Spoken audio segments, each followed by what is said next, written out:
Hello everyone, আজ আমাদের what I it in a day 30 ডেজের চ্যালেঞ্জের ডে 11। তার সাথে সাথে আজকে ছিল জামাই ষষ্ঠী। তো চলো সকাল থেকে রাত অবধি কি কি খেয়েছিলাম শেয়ার করে ফেলি। সকালে ছিল গরম গরম 1 কাপ চা, তার সাথে ছিল 2টো বিস্কিট। তারপর ব্রেকফাস্টে খেয়েছিলাম নানপুরি, তার সাথে চানা মশলা। নানপুরিটা কিন্তু আমি বানিয়েছিলাম আর চানা মশলাটা মা করেছিল। তারপর খেয়েছিলাম তালের শাঁস। তালের শাঁস খেতে আমি ভীষণ ভালোবাসি, মা এনেছিল তো ফ্রিজ থেকে ঠান্ডা ঠান্ডা বের করে খেয়েছিলাম।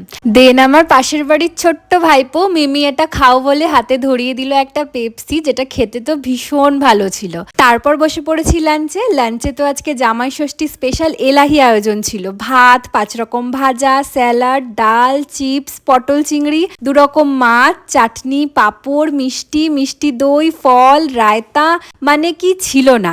সমস্ত কিছু দিয়ে দুপুরবেলা খাওয়া দাওয়া করার পর পেট তো না যেন গলা অবধি ভরা ছিল। রাত্রে আর কিচ্ছু খাইনি। চলো তবে আজ আসি, বাই।